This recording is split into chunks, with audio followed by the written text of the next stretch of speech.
మేమున్నాం, స్పందిస్తాం, సమస్య పరిష్కారానికి కృషి చేస్తాం. మీ డిజిటల్ న్యూస్ లో మీ సమస్యలపై మా స్పందన.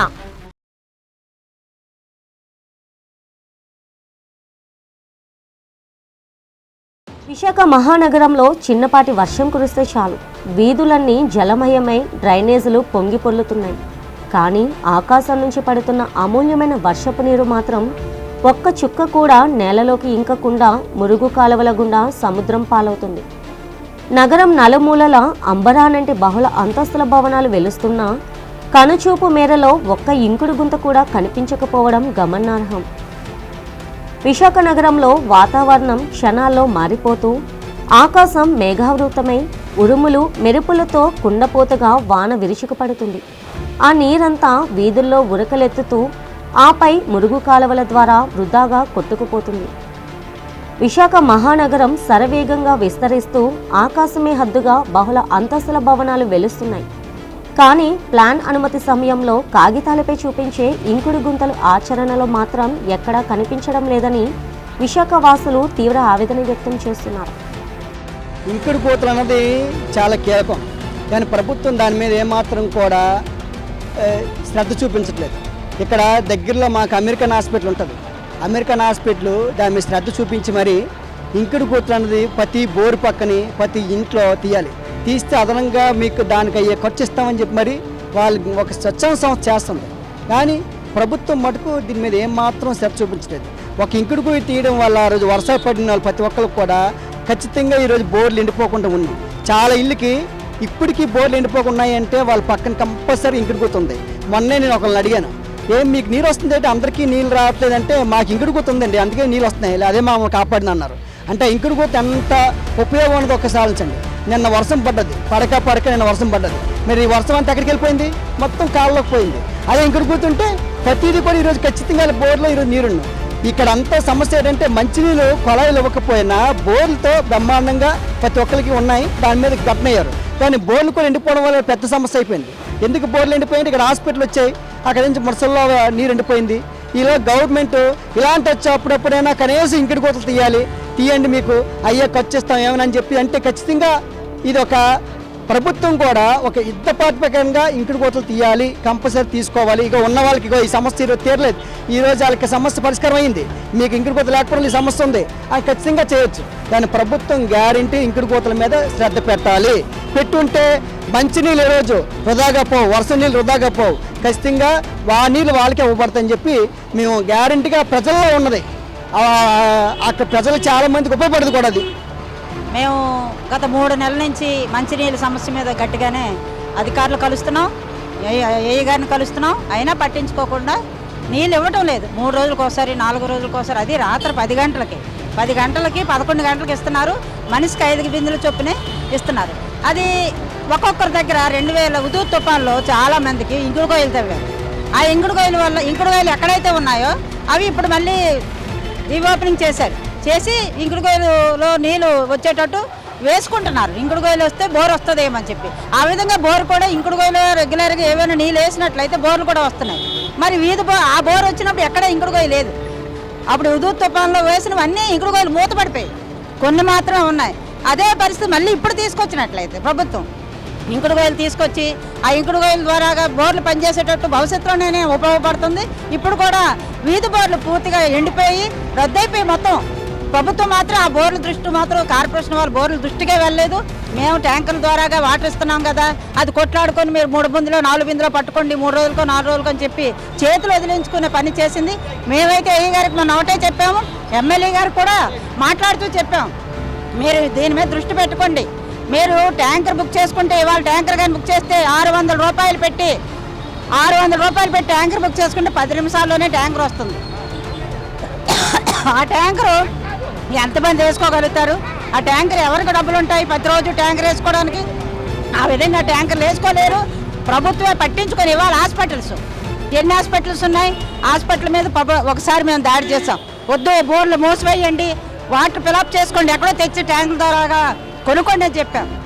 కానీ ప్రభుత్వం వెంటనే మళ్ళీ కమిషనర్ పర్మిషన్ ఇచ్చారు, వెంటనే వాళ్ళు బోర్లు వెంటనే తెరుచుకున్నారు. మరి ఏ విధంగా చేస్తే ప్రజలు ఏమైపోతారు? ప్రభుత్వం వెంటనే పట్టించుకొని ఇంకుడు కోయిలు ప్రతి ఇంటి దగ్గర ఇంకుడు కోయిలు ఏర్పాటు చేయాలి. అదేవిధంగా ప్రతిరోజు నీళ్ళు ఇవ్వాలని చెప్పి మేము డిమాండ్ చేస్తాం. నేలంతా సిమెంట్ తారు రోడ్లతో కప్పేయడంతో ఆకాశం నుంచి కురిసే నీరు భూమిలోకి ఇంకే మార్గమే లేకుండా పోయిందని స్థానికులు వాపోతున్నారు. జీవీఎంసీ నిబంధనల ప్రకారం భవన నిర్మాణాలకు ఇంకుడు గుంతలు తప్పనిసరి అయినప్పటికీ నిర్మాణం పూర్తయ్యాక పర్యవేక్షణ లోపించడంతో బిల్డర్లు వీటిని పూర్తిగా విస్మరిస్తున్నారని వామపక్ష నేతలు మండిపడ్డారు. విశాఖపట్నం జిల్లాలో అనేక ప్రాంతాల్లో అటు ఎండాడ కానీ మధురవాడ కానీ శివాజీపాలెం కానీ ఆరిలోవ 9 నుంచి 13వ వార్డు 5 వార్డులో కూడా నీటి కొరత అనేది చాలా ఎక్కువగా ఉంది. మంచినీళ్ళు అనేది ఎక్కడా కూడా దొరకట్లేదు. జీవీఎంసీ అధికారులు ఎవరైతే ఉన్నారో వీళ్ళు మంచినీరు ఎప్పుడు ఇస్తారో కూడా ప్రజలకు తెలియని పరిస్థితిలో ఉన్నారు. 2 రోజులుగా 3 రోజులుగా ఇచ్చిన వాటర్ కూడా 5 బిందుల కంటే ఎక్కువగా వచ్చే పరిస్థితి అనేది లేదు. ఇళ్లల్లో వేసుకున్న బోర్లు ఏవైతే ఉన్నాయో బోర్లు అనేది భూగర్భ జలాలన్నీ కూడా పూర్తిగా ఎండిపోయాయి. అసలు ఎక్కడా కూడా బోర్లో కూడా నీళ్ళు రావట్లేదు. పబ్లిక్ బోర్లు ఏవైతే ఉన్నాయో బోర్ ఎంత కొట్టినా కూడా చుక్క కూడా నీరు వచ్చే పరిస్థితి అనేది లేదు. కానీ ప్రత్యామ్నాయం అనేది రాష్ట్ర ప్రభుత్వం ఏర్పాటు చేయాలి. అంటే మంచినీరు అనేది తాగునీరు అనేది నిత్యావసర వస్తువుల్లో చాలా కీలకం. ఆ నీరు అనేది ఒక మంచినీరు తాగడానికే కాదు, అనేక దీనికి సంబంధించి ఆ మనిషి వాడకానికి సంబంధించి వాటర్ అనేది ఉండాలి. గవర్నమెంటే చెప్తున్నది ఒక మనిషి వాటర్ అనేది వాడడానికి 55 లీటర్లు ఉండాలట. మరి ఆ ఇంట్లో 5 ఉండొచ్చు, 6 ఉండొచ్చు, 7 ఉండొచ్చు. అది కలుపుకుంటే ఎంత అవుతుంది అనేది కూడా ప్రభుత్వం ఒక పక్క ఆలోచించాలి. రెండోది జీవీఎంసీ అధికారులు చాలా ప్రాంతాల్లో సీసీ రోడ్లు లేదనుకుంటే తారు రోడ్లు వేస్తున్నారు. ఈ రోడ్లంతా కాలువకి సంబంధించి బాగా అటాచ్మెంట్ చేసి రోడ్లు వేస్తున్నారు. ఆ రోడ్లు వేయడం వల్ల ఏమవుతుందంటే వర్షపు నీరు అంతా కూడా కాలువ లోపల నుంచి భూగర్భ జలాలు ఏవైతే ఉన్నాయో సముద్ర మట్టంలోకి వెళ్ళి కలుస్తున్నాయి.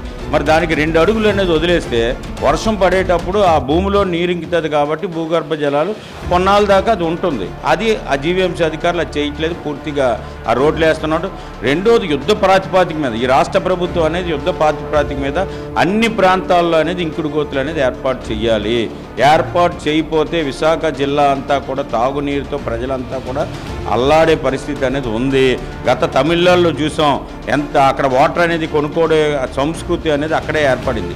తర్వాత ఇప్పుడు వాటర్ బాటిల్స్ ఏవైతే 20 రూపాయలకి మనం కొంటున్నామో అదే పద్ధతి అనేది విశాఖపట్నం జిల్లాలో కూడా ఎక్కువగా వచ్చే అవకాశాలు అనేవి కనబడుతున్నాయి. కాబట్టి ప్రభుత్వం అనేది ఆ దిశగా ఆలోచన చేయాలి. ఇంకుడు గోతులు అనేది ప్రధానమైన సమస్య. యుద్ధ ప్రాతిపదిక మీద ఇంకుడు గోతులు అనేది ప్రతి ఇంటి దగ్గర కూడా ఇంకుడు గోతులు ఉండే పద్ధతిలో ముందుకు పోవాలి. రెండోది ఎక్కడైతే ఏరియాలు నివాసం ఉంటున్నారో నివాస ప్రజలకి ఈరోజు ఎయిర్పోర్ట్ ఉందని అంతర్జాతీయ విమానాశ్రయం ఏదైతే ఉందో అల్లూరి సీతారామ ఎయిర్పోర్ట్కి కోట్ల రూపాయలు ఖర్చు పెట్టి ఈరోజు అడ్వర్టైజ్మెంట్లు లేకపోతే ప్రచార ఆర్భాటాలతో కోట్ల రూపాయలు ఖర్చు పెట్టారు. మరి అది ఎలాగైతే ఖర్చు పెడుతుంటారో ఇప్పుడు కూడా ప్రభుత్వం అనేది అలాగే ప్రచారం అనేది ఎక్కువగా చేసి దాని మీద ఇంకుడు గోతులు లేకపోతే రానున్న కాలంలో తాగునీరు అవసరాలు కష్టంగా ఉంటాయి అనేది ప్రభుత్వం ఘంటాపదంగా ప్రజలకి చెప్పి ఇంకుడు గోతులు అనేది ప్రభుత్వమే నిర్వహణ తీసుకునేటట్టు చేయాలనేది మేము ఈ నగర పౌరుడిగా ప్రభుత్వానికి విజ్ఞప్తి చేస్తున్నాం. గ్రేటర్ విశాఖపట్నం నగరపాలక సంస్థ పరిధిలో ఉన్నటువంటి 98 వార్డులో భూగర్భ జలాలు అడుగంటిపోయింది. దీనికి ప్రభుత్వ పాలన యంత్రాంగం వైఫల్యం ఎంత ఉందో ప్రజల వైఫల్యం కూడా ఎంతో కలుగుతుంది.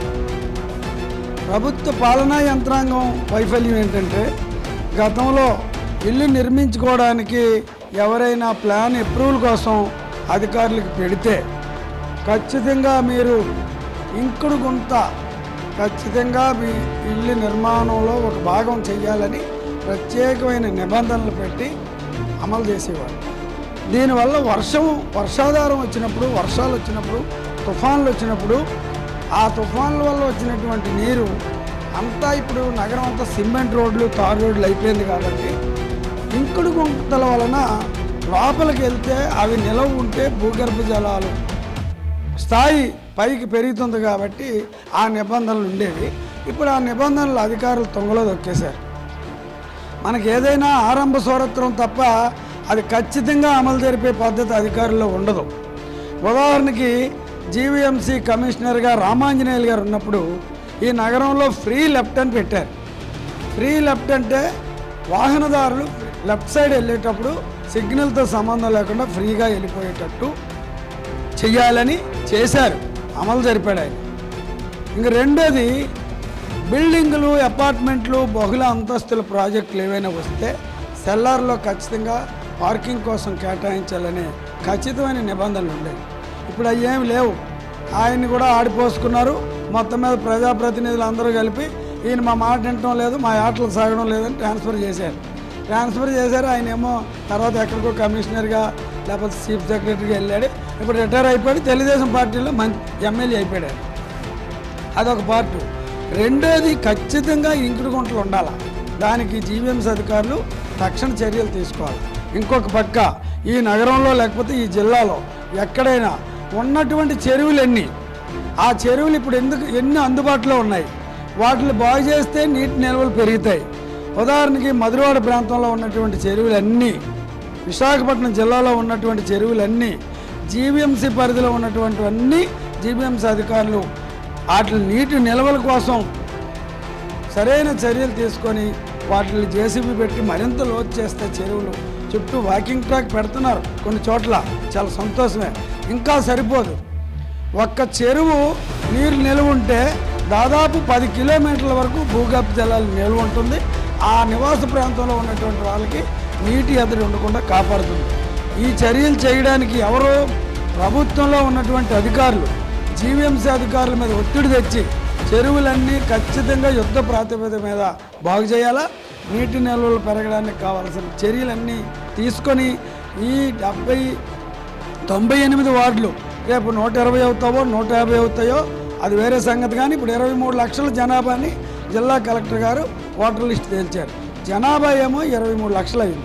ఈ 23 లక్షల మందికి నీరు సక్రమంగా రోజువారీ మనిషి అవసరాలకి, కుటుంబ అవసరాలకి కావాలి, సరిపోవాలి అంటే జీవీఎంసీ అధికారుల మీద రాష్ట్ర ప్రభుత్వం ఒత్తిడి పెట్టి, రాష్ట్ర ప్రభుత్వం చాలా విషయాల్లో ఒత్తిడి పెడుతుంది. 99 పైసలకి ఎకరం ఇచ్చేటప్పుడు జీవీఎంసీ అనుమతులు అక్కర్లేదు.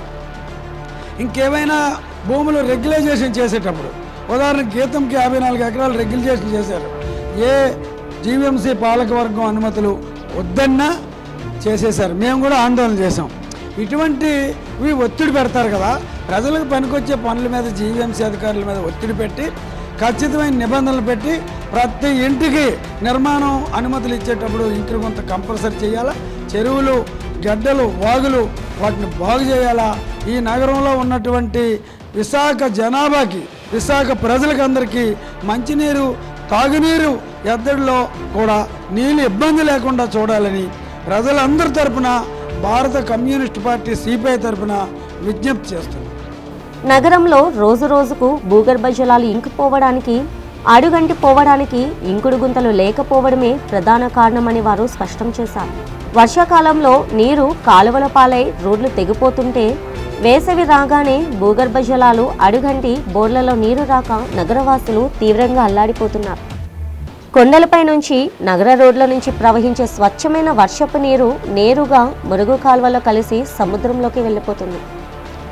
వర్షపు నీటిని ఇంకుడు గుంతల ద్వారా భూగర్భంలోకి మళ్లించకపోతే రాబోయే రోజుల్లో విశాఖ నగరం తీవ్ర నీటి సంక్షోభాన్ని ఎదుర్కోక తప్పదని పర్యావరణవేత్తలు హెచ్చరిస్తున్నారు. పర్యావరణ సమతుల్యత దెబ్బతినడంతో ఇప్పటికే విశాఖ తీవ్ర త్రాగునీటి ఎద్దడితో కొట్టుమిట్టాడుతుంది. ప్రజలు త్రాగునీటిని ట్యాంకర్లతో కొనుగోలు చేయవలసిన దుస్థితి నెలకొందని పర్యావరణవేత్తలు బొలిశెట్టి సత్యనారాయణ, డాక్టర్ పల్లా కార్తీక్ ఆవేదన వ్యక్తం చేస్తున్నారు. ముఖ్యంగా నేను అడుగుతున్నది ఏంటంటే, దేశంలో ఉన్న మన పర్యావరణ చట్టాలను ఫాలో అవుతున్నారా లేదా అన్నది ఉద్దేశమే తప్ప వేరే ఆలోచన ఏం లేదు. దేశంలో ఉన్న పర్యావరణ చట్టాలని ఫాలో అవ్వమని అడుగుతున్నాం. అలాగే వైల్డ్ లైఫ్ యాక్ట్ని, ఎందుకంటే కంబాలకొండ దగ్గర ఉన్న పరిసర ప్రాంతాల్లో కంబాలకొండ అనేది wild life sanctuary. Wild life శాంచురీకి ఒక పర్యావరణ నిబంధన ఉంది. ఏమంటే దాని చుట్టూ 10 కిలోమీటర్ల రేడియస్లో ఏది కూడా కన్స్ట్రక్షన్ చేయకూడదని.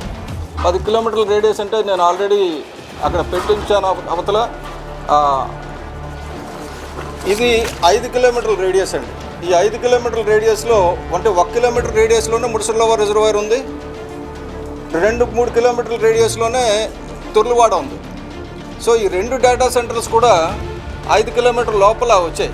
బేసిక్ ఏంటంటే ఇలాగ 10 కిలోమీటర్ల వరకు మీరు చూసినట్టయితే ఇది సింహాచలం కొండ, ఇలాగ పచ్చటి కొండలన్నీ ఉన్నాయి కదా. ఈ పర్యావరణం నిలబడాలంటే మనకి ఈ గ్రీన్ ఏరియా అంతా కూడా కంబాలకొండ అండి. కంబాలకొండ చుట్టూ ఒక 1 కిలోమీటర్ అయితే కన్స్ట్రక్షన్ నో కన్స్ట్రక్షన్ జోన్ కింద ఉంటుంది. 10 కిలోమీటర్స్ వరకు ఏంటంటే ఇండస్ట్రీస్ రాకూడదు. మేజర్ ఇండస్ట్రీస్ ఏవి ఆ పర్యావరణం అంటే ఈ వైల్డ్ లైఫ్ యాక్ట్ దీని ప్రకారంగా చట్టం ప్రకారంగా రాకూడదు. కానీ వస్తున్నాయి. ఎలాగొస్తున్నాయంటే మనం చూస్తే ఇప్పుడు ఇది జనవరి 2026 అండి ఈ సంవత్సరం. ఇది చూస్తే ఇక్కడికి జూన్కి వచ్చేసరికి ఇలాగ అయిపోయింది. మనం ఇదివరకు రిషికొండ విషయంలో పెద్ద మాటలు మాట్లాడినా ఇప్పుడు ప్రభుత్వంలో ఉన్న పెద్దలందరూ కూడా గుర్తించవలసింది ఏంటంటే మనం చేస్తే మంచిది, ఇంకోళ్ళు చేస్తే తప్పు అనేది కాదు. ఎవరు చేసినా తప్పే. ఇది 100% ఈ ప్రభుత్వం చేస్తున్న తప్పు విధ్వంసం. ఈ విధ్వంసం కూడా ఎంతంటే ఈ కొస నుంచి ఈ కొస వరకు కొట్టేశారు కదండి. ఇవన్నీ దారులన్నీ కూడా ఈ తుర్లవాడ కొండ నుంచి గంభీరంగడ్డ రిజర్వాయర్కి వెళ్తుంది. ఇప్పుడు ఆల్రెడీ విశాఖపట్నం చూసాం, ముడుచుర్ల రిజర్వాయర్ ఎండిపోయింది.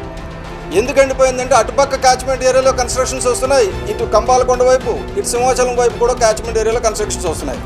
సో నేను కోర్టులో కేసు వేసి యుద్ధం చేయడం ఒకటి.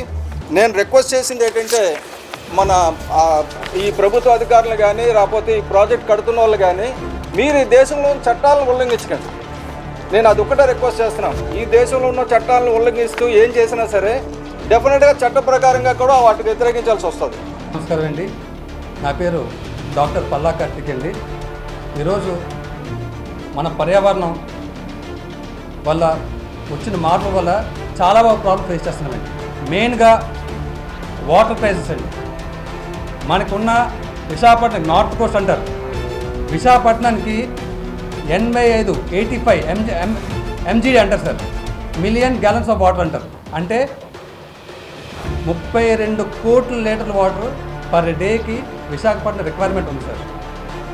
కానీ పర్యావరణ మార్పుల వల్ల మనకి 4 డ్యాములు విశాఖపట్నంలో డ్రై వచ్చాయండి. అంటే మినిమం డ్రా లెవెల్ అంటారు. దాని మీదకి వస్తే వాటర్ సప్లై అనేది ఉండదు. దాంట్లోని 65 MGD drinking water, 20 MGD industrial purpose. మనకు మెయిన్గా వచ్చేది ఏలూరు రిజర్వాయర్ నుంచి. అది కానీ ఏలూరు నుంచి గోదావరి నుంచి వస్తుంది మనకి. రెండోది రైవాడ్ నుంచి మెయిన్ రిజర్వ్స్. మనకి ఏలూరు రిజర్వాయర్ నుంచి గోదావరి నుంచి 65% అయితే మనకి రైవాడ్ నుంచి 16%. అంటే ప్రజెంట్ రైవాడ డ్రై అయిపోయింది సార్. ఏలూరు మీద మనం డిపెండ్ అయ్యి ఉన్నాం. ఇప్పుడుకొచ్చి మన పర్యావరణం పరిరక్షించకపోతే రాబోయే తరాలు ఎఫెక్ట్ అయిపోతాయి. ఈరోజు చూస్తే విశాఖపట్నం సిటీ మొత్తంలోని ట్యాంకర్లు కొనుక్కునే పరిస్థితి వచ్చింది. సో దీనికి ఎలా పరిరక్షించాలి? మన స్టేట్ గవర్నమెంట్ ఏ యాక్షన్ తీసుకోవాలి? ఇప్పుడు మనకి 85 MGD వాటర్ రిక్వైర్మెంట్ ఉంది కదండి. ఆ వాటర్ని ప్రజెంట్ క్రైసిస్లో ఉంది. క్రైసిస్లో ఉన్నా సరే ఇండస్ట్రీలకి ఇంకా ఎంకరేజ్ చేస్తున్నాం. ముందు వాటర్ రిసోర్సెస్ చూసుకోండి సార్ మనం. అంటే ఫర్ ఎగ్జాంపుల్ పోలవరం అయింది సార్. పోలవరం నుంచి మనకి డైరెక్ట్గా పురుషోత్తపురం లిఫ్ట్ ఇరిగేషన్ కనెక్ట్ అయితే మనకి పోలవరం లెఫ్ట్ కింద వస్తుంది. అప్పుడు ఆటోమేటిక్గా మన వాటర్ క్రైసిస్ తగ్గుతాయి. అదే సందర్భంగా మనకి ఒకవేళ ఏదైనా ప్రాబ్లం వస్తే గోస్తాని రివర్ అంటే అరకుపాడేలు ఉంటుంది సార్ 120 కిలోమీటర్స్లోని. దానికి పరిరక్షించుకోవాలి అంటే కాపాడాలి మనం. ఎందుకంటే ఆ రిజర్వాయర్లో మైనింగ్ కానీ దగ్గరలో మైనింగ్ కానీ బాక్సైట్ తవ్వకాలు కానీ ఇంకేమైనా ఇతర పనులు ఉంటే స్టేట్ గవర్నమెంట్ యాక్షన్ తీసుకోవాలి. ఈరోజు సిటీలోని మన సూపరింటెండింగ్ ఇంజనీర్ పల్లం రాజు గారు ఇచ్చిన డేటా చెప్తున్నాను. దాంట్లోని ఇంచుమించు మనకి మినిమం డ్రా లెవెల్ అంటారు. అంటే అది కానీ వస్తే వాటర్ అనేది స్కేర్సిటీ ఉంటుంది. దాంట్లో మెయిన్గా రైవాడ రిజర్వాయర్ అంటే మనకి వర్షపాతం ఎక్కువ నమోదైతే 114 మీటర్లు ఉంటుంది. ప్రజెంట్ అయితే 106 ఉంది. అంటే మినిమం ఎంత ఉండాలి? మినిమం డ్రా లెవెల్ 99కి వస్తే రైవాడ్ రిజర్వాయర్ నుంచి వాటర్ సప్లై ఉండదు. 2 మేఘాద్రి గడ్డ తెలుసు కదా సార్, మన సంవత్సరం కొండ డేటా సెంటర్ ఏదో ఇచ్చారు కదా, మేఘాద్రి గడ్డ మున్సల్లోని మనకి ఫుల్ రిజర్వాయర్ లెవెల్ అంటారు. అంటే వర్షపాతం ఎక్కువగా నమోదైతే 169 ఫీటు అంటే హైట్ అంటారు సార్. అది దాన్ని ఏంటంటే వాటర్ లెవెల్ అంటారు. ప్రజెంట్ ఎంత ఉంది sir? 155. Present water level 155 feet ఉంది. అంటే మినిమం వాటర్ డ్రా లెవెల్ ఎంత? 152. 152 ఆల్రెడీ సీబెడ్ కనిపించేస్తుంది, వాటర్ లేదు. ఇవన్నిటికీ సమాధానం ఎవరు చెప్తారు సార్? మన ఇరిగేషన్ మినిస్టర్ గారు చెప్పాలి కదా. ఇప్పుడు రేపొద్దున క్రైసిస్లో ఉంది, అభివృద్ధి చేయండి, కాదని లేదు. అలాగే డిస్ట్రక్షన్ అంటే ఇప్పుడు ఏదైతే కంపెనీస్ తీసుకొస్తున్నారో ఎంత వాటర్ రిక్వైర్మెంట్ ఉందో, డ్రింకింగ్ వాటర్ ఎంత కావాలో మీరు తెలుసుకోగలగాలి. అలాంటప్పుడు పోలవరం అనేది అయిపోయిన తర్వాత అప్పుడు మీరు ఎస్టిమేట్ చేయాలి, ఎంత టీఎంసీ వాటర్ ఉంది, ఎంత క్యూసిక్ వాటర్ వస్తుంది, అన్నీ క్యాలిక్యులేట్ చేసుకొని మీరు ఇండస్ట్రీస్కి ఇవ్వాలి. అంతేగాని మీరు ఏదో గుడ్డుగా వెళ్ళిపోతే కామన్ మ్యాన్కి మీరు ఏమిస్తున్నారు సార్? ఈరోజు నలుగురు రమ్మని చెప్పే ప్రెస్ మీటింగ్, నలుగురు ఇద్దరు వచ్చామాట, మిగతా ఇద్దరు భయపడ్డారు. భయపెట్టి మనం పాలిటిక్స్ చేద్దాం అనేది కష్టం. రాబోయే రోజులు డబ్బుతో చేద్దాం కష్టం. జనాలకి ఏం చేస్తున్నారు సార్? జనాలకి ఏం కావాలి? ప్రాపర్గా ఇరిగేషన్ వాటర్ కావాలి, తాగడానికి వాటర్ కావాలి. త్రాగునీరు లేకంటే ఏం చేస్తారండి? ముందు మనకి కామన్ మ్యాన్కి ఏదైతే నెసెసిటీ ఉంటుందో దాని మీద పోరాడండి. దాని తర్వాత మీరు డెవలప్మెంట్ వెళ్ళండి. ఈరోజు చూస్తే అటేపు పంచతర్ల కొండ మైనింగ్, సింహాచలం దేవస్థానం ఎదురుగా డేటా సెంటర్. సార్ సింహాచలం కొండ మీద డేటా సెంటర్ వాళ్ళు ఇస్తారు సార్. సో ఇలాంటివన్నీ కూడా మీరు దృష్టిలో పెట్టుకోవాలి సార్. ఎందుకంటే రాబోయే రోజుల్లోని డేటా సెంటర్ ఎంత వాటర్ కన్సంప్షన్ చేస్తుంది? జీవీఎంసీ నిబంధనలు ఏం చెబుతున్నాయంటే, ఇంటి నిర్మాణం లేదా అపార్ట్మెంట్ నిర్మించుకునేవారు టౌన్ ప్లానింగ్ విభాగానికి సమర్పించే భవన ప్లాన్ని ఇంకుడు గుంతను ఎక్కడ నిర్మిస్తున్నారో స్పష్టంగా చూపించాల్సి ఉంది. ప్లాన్లో ఇంకుడు గుంతకు సంబంధించిన డిజైన్ ప్రదేశం లేనిదే భవన నిర్మాణానికి అనుమతులకు ఆమోదం లభించదు. ఆంధ్రప్రదేశ్ బిల్డింగ్ రూల్స్ ప్రకారం సుమారు 240 చదరపు గజాలు లేదా అంతకంటే ఎక్కువ విస్తీర్ణంలో ఉన్న స్థలాల్లో చేపట్టే నిర్మాణాలకు భూగర్భ జలాల పరిరక్షణ కోసం ఇంకుడు గుంతలు ఏర్పాటు చేయాల్సిందే. భవన నిర్మాణంతో పాటు ఇంకుడు గుంతను పూర్తి చేసిన తర్వాతే టౌన్ ప్లానింగ్ అధికారులు తనిఖీ చేసి ఆక్యుపెన్సీ సర్టిఫికెట్ను జారీ చేస్తారు.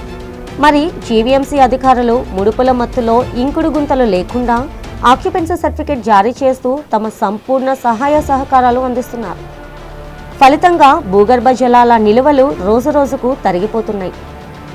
ఈ విషయమై జీవీఎంసీ అధికారి వివరణ కోరగా ఇంకుడు గుంతలు ఉండేలా తమ చర్యలు తీసుకుంటున్నామని తెలిపారు.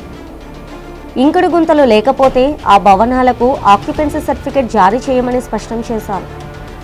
ప్రజలు కూడా భూగర్భ జలాల నిలువలు పెంచేందుకు ముందుకు రావాలని కోరారు.